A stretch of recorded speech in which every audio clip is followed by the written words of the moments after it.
Atividade 15. Quando 3 meninas, a Ana, a Bia e a Carla, e um menino, o Dan, formam uma fila, temos 24 filas diferentes, como já vimos em problemas anteriores. Que é aquela ideia do 4 fatorial, né? Porque eu tenho 4 pessoas para 4 posições, então é 4 vezes 3 vezes 2 vezes 1. Se, no entanto, o critério para a formação da fila não for a individualidade das pessoas, mas apenas o sexo, serão apenas 4 filas diferentes, formadas por 3 mulheres e um homem, da seguinte forma. Ou seja, se a montagem da fila não for pelas pessoas, mas sim pelo sexo das pessoas, tem 4 combinações possíveis. Quais são elas? Colocar mulher, mulher, mulher e o homem no final, ou então colocar 2 mulheres, o homem no meio e a mulher no final, colocar uma mulher, um homem e 2 mulheres, ou então colocar o homem no começo e as 3 mulheres completando a fila, tá? Então, se for seguir o cálculo de quantas combinações são possíveis utilizando o sexo das pessoas, tem 4 posições diferentes, né? Então, professor, mas a Ana e a Bia não são pessoas diferentes? São. Porém, eu estou considerando agora só o sexo da pessoa. Ou seja, como a Ana e a Bia têm o mesmo sexo, vamos dizer assim, então tanto faz por a Bia ou a Ana, tá? A combinação vai ser a mesma, porque eu estou validando, considerando somente o sexo da pessoa, tá? Então, por isso que tem 4 combinações, né? Aí a pergunta embaixo. Com 5 pessoas, sendo 2 meninas e 3 meninos, quantas filas diferentes poderão ser formadas no caso de, letra A, ser considerada a individualidade das pessoas?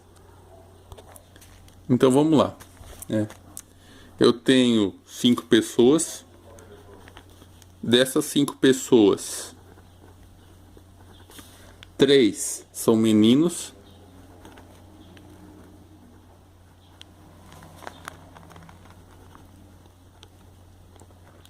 e 2 são meninas. Aí ele quer saber o número de filhos que dá para formar se considerar a individualidade das pessoas. Ou seja, um exemplo particular aqui, vamos supor aqui que Ana e Bia são as meninas, tá? Que eu vou escrever até de vermelha. E vamos pôr 3 meninos: o Carlos, o Daniel e o Eduardo, né? O cálculo vai ser a mesma ideia, né? Por quê? Se eu tenho 5 pessoas, dá para formar a fila com 5 pessoas também, né? Como ele está falando da individualidade, a Bia não é igual a Ana, são diferentes. Se eu estivesse trabalhando com o sexo delas, aí seriam iguais, vamos dizer assim, tá? Mas como é a individualidade, então a Ana não é igual a Bia. Então, como é que ficaria assim a formação da fila? Na primeira posição, eu poderia colocar a Ana? Poderia. Poderia colocar a Bia? Poderia. Poderia pôr o Carlos? Poderia. O Daniel? Poderia. E o Eduardo? Poderia também. Qualquer um dos 5. Então, na primeira posição da fila, eu tenho 5 possibilidades, né? E aqui na segunda, eu tenho 4. Por quê? Se, por exemplo, eu usar a Ana como primeira, só vai sobrar o quê? A Bia, o Carlos, o Daniel e o Eduardo para a segunda posição. E para a terceira posição, só me sobra 3 pessoas. Por quê? Porque eu já coloquei, vamos supor, a Ana na primeira e já coloquei a Bia na segunda. Faltaria o Carlos, o Daniel e o Eduardo. E assim por diante. Aí ficaria só 2, só 1, né? Multiplicando tudo isso aqui, 5 vezes 4, 20, 20 vezes 3, 60, vezes 2, 120, vezes 1, 120 não altera nada, né? Que é aquele famoso 5 fatorial, né? Nesse caso é a mesma ideia das atividades anteriores, né?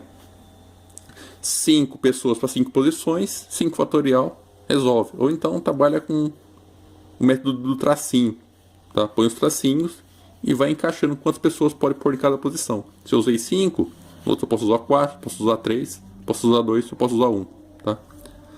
Na letra B, ele fala o seguinte: quantas filas possíveis dá para fazer, diferentes, se eu considerar apenas o sexo das pessoas? né? Então, na verdade, como é que vamos pensar assim? Então, na verdade, o meu outro conjunto vai ser mais ou menos assim, ó. Vai ser composto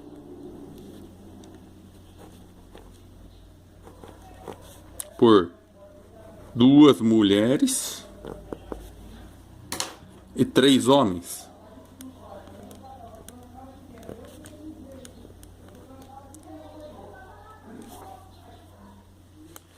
Nesse caso, eu acho mais fácil a gente trabalhar com a mesma ideia que a gente fez anagramas, né?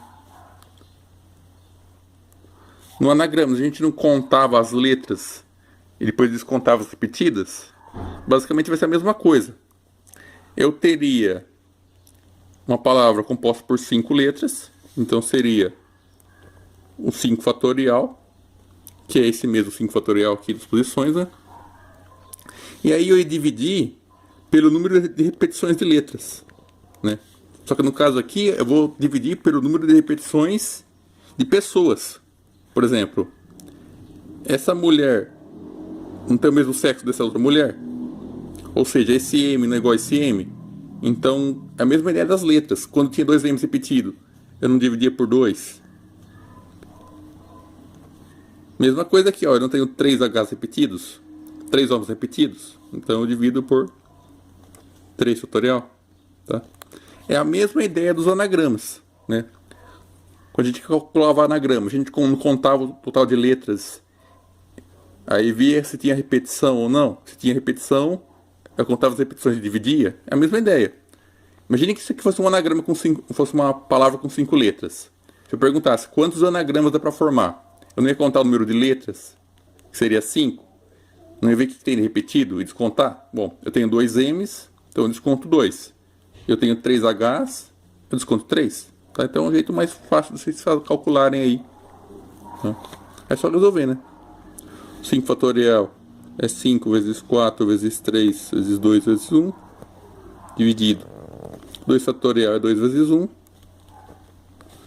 3 fatorial é 3 vezes 2 vezes 1. Dá pra cancelar aqui, ó. 3, 2, 1, dá pra cancelar com 3, 2, 1. Sobra o quê? 5 vezes 4, 20. E 2 vezes 1, 2. 20 por 2. Então tem 10 combinações possíveis de filhas envolvendo só homens e mulheres.